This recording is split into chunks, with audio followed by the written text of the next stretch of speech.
Wow, thank you. Last year I've been on the main stage, and I have to be honest that this year it's much more emotional after a year of a crisis in the north. So first of all, thank you all for participating in this conference, and it's a great privilege for me to be here in Florida with you, trying to rebuild the Upper Galilee. So, for the people who don't know me yet, my name is Nissan Ze'evi.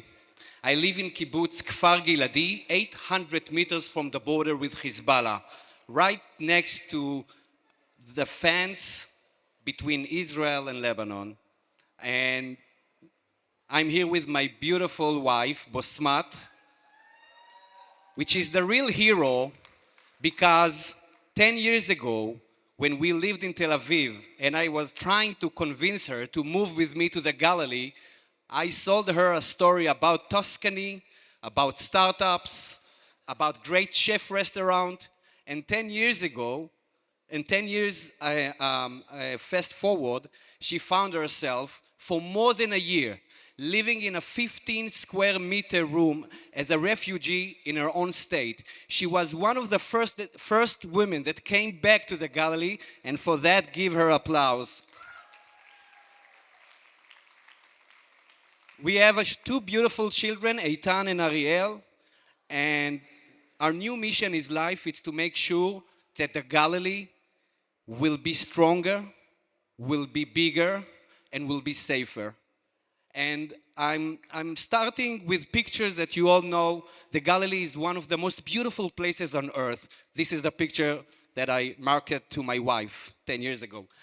By the way, this is how my backyard look like. You are all welcome to Kfar Giladi. And when October 7th occurred, everything has been changed, not only in the south, but also in the north. You can see the statistic of missiles in the south and in the north, and our whole life turns upside down. And the Galilee that you saw before turned to this, a war zone with thousands of rockets, precision missiles, and devastating footages that reflect a catastrophe in the northern part of Israel. Before October 7th, I had the privilege to lead one of the most successful economic development process in Israel, backed by JNF USA. We have some great partners here like Amy Eilis and Ola and Michael Zossman and so many other people that helped us to transform the Galilee to a food tech center of excellence. We built more than 34 companies that create more than 700 high salary jobs, and we thought we cracked the code how to build an economic engine in the northmost area in Israel.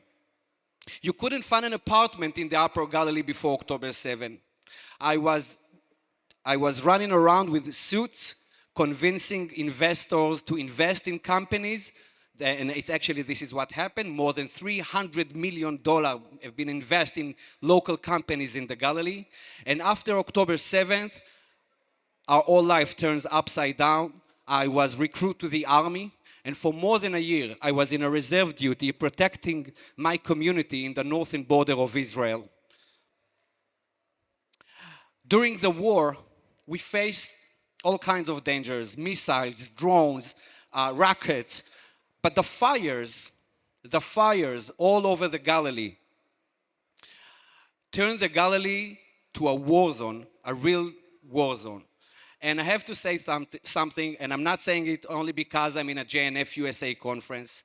The only organization, the only one, that was not afraid to come up to the Upper Galilee during war, that called us and supply us protected gear. We have here Lori DeBrow and Steve, protect us, protective gear, ATVs, and all we asked for was JNF USA. And for that I'm saying to you, thank you so much in the name of thousands of residents of the Galilee who understand now more than ever that JNF USA, it's not only a community, it's a strategic partner for us in every day, in regular day and in a war day.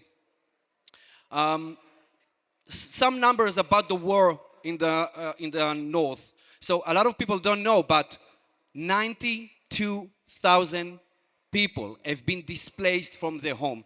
You have to understand, it's unprecedented number. Even in the independence war, they didn't evacuate so many people for so much time.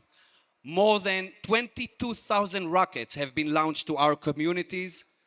More than 134 people lost their life. 42 communities have been evacuated from their home for more than 15 months.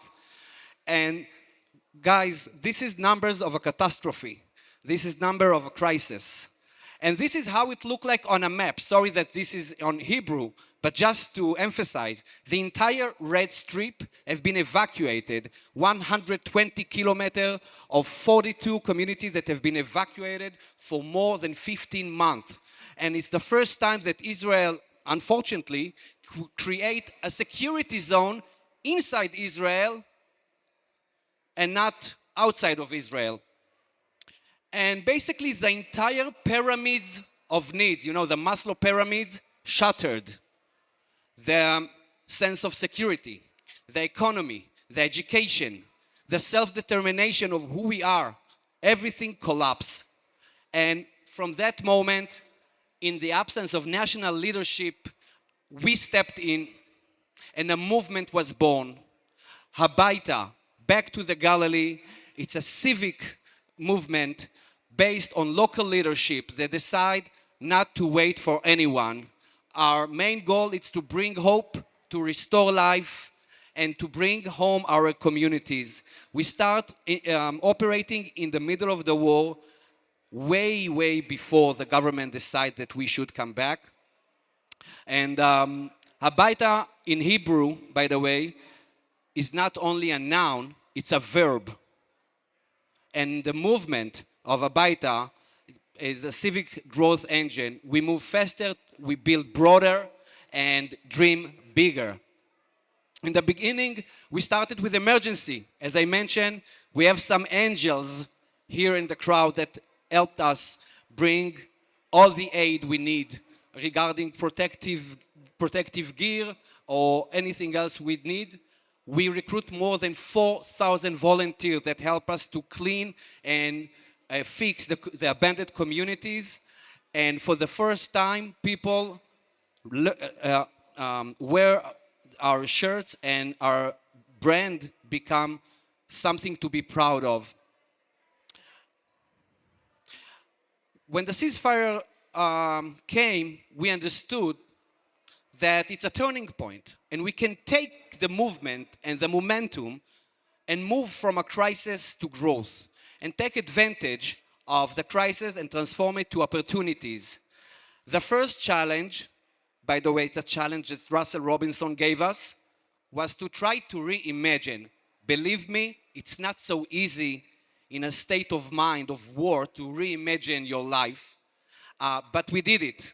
And we built local leadership, and we decide that we will focus on 4 main principles that will help us to reimagine and rebuild the Galilee. The first rule, move fast. We're not waiting for anyone, not to the government, not to the municipalities. We are moving fast, we are raising money, and we initiate big projects. The second rule, it have to be regional. If it's not regional, it's not interesting. The third, local leadership. Only people from the north will reshape the north. And the fourth rule is to strengthen our story. One of the things we learned during this period is that our reason why of living in the Galilee is not good enough. I cannot live 800 meters from the border and telling to myself that the reason why I'm living here is because I have a great view, a great weather, and a beautiful yard. I need to have an inner, a deeper layer of reason why, and ideological reasons why I'm living so close to the border.